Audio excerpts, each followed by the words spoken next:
Welcome to Hollywood film and music awards 2025। আপনাদের host হিসেবে আমি সাথে আছি টুইং ক্যারল, অ্যান্ড আমার সাথে আছে আপনাদের সবার ফেভারিট হোস্ট। হ্যালো, আপনাকে ইন্ট্রোডিউস করে ফেলেছি আমি thank already. You so much টুইং। দর্শক, আমি রুম্মান রশিদ খান আপনাদের সামনে চলে এসেছি এবং 25th Hollywood music and movie awards 2025 এবং আজকে 25 মানে সিলভার জুবিলি। ইয়েস, ও মাই গড, ভেরি স্পেশাল ইভেন্ট। তো আজকে স্পেশাল ইভেন্ট আমরা আসলে কি কি এক্সপেক্ট করতে পারি?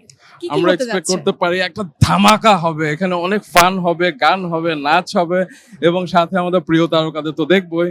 Exactly, so can't wait for the event. Let's start দেন।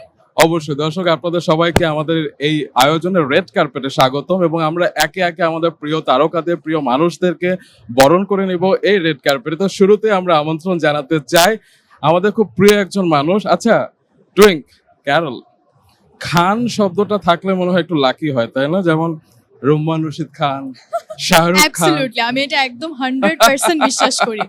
আমি সালমান সামান্য খান। একটা খান থাকতো, টুইং খান। হয়ে যাবে, তুমি বিয়ে করে ফেলো কোনো খানকে। তো আমরা এখন আমন্ত্রণ জানাতে চাই এই পুরো আয়োজন মানে হচ্ছে ঢালিউড অ্যাওয়ার্ডস এর শো টাইম মিউজিক অ্যান্ড প্লের প্রেসিডেন্ট এবং প্রধান আমাদের সিইও আলমগীর খান আলমকে। আলম ভাই আমাদের সবার প্রিয়।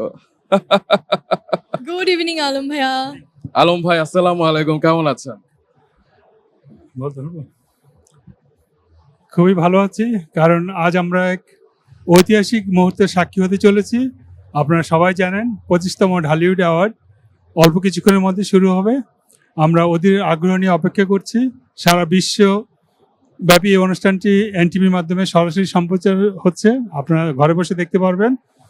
আর এই তো আলম ভাই, হয় না যে অলিম্পিকের কিংবা বিশেষ কোনো ওয়ার্ল্ড কাপের শুরুতে একটা মশাল জ্বালাতে হয়, আপনাকে দেশেই মশালটা জ্বালালাম এবং আমি টুইংকে বলছিলাম যে খান থাকলে কিন্তু সুপারস্টার হওয়া যায়, যেমন শাহরুখ খান, সালমান খান, আমির খান, শাকিব খান, রুম্মান রশিদ আমি খান জানতাম এই কথাটা উনি লাস্টে বলবেন। এবং আলমগীর খান আলম। তো আপনি খান থাকাতে কতটা ওজনদার ফিল করেন আপনি? আমি সবসময় কি বলবো আর, খান আমার মনে 2005 সালে রানী মুখার্জি কথাটি বলেছিলেন যে বলিউডে আমি 3 খানের সাথে অভিনয় করেছি, আজকে আরেকজন খান পেলাম, তার নাম হলো আলমগীর খান। আলম ভাই, আপনাকে অনেক অনেক ধন্যবাদ এবং আমাদের সবার পক্ষ থেকে, বাংলাদেশের সবার পক্ষ থেকে ধন্যবাদ, কারণ 24টি বছর আপনি বহির্বিশ্বে বাংলাদেশকে যেভাবে রিপ্রেজেন্ট করেছেন এই ঢালিউড অ্যাওয়ার্ডস এর মাধ্যমে এবং আরো নানা কাজের মাধ্যমে, সেজন্য আপনাকে হ্যাটস অফ, কি বলবো। আপনাদের দুইজনকে এবং best of luck. Thank you so Thank you. Much.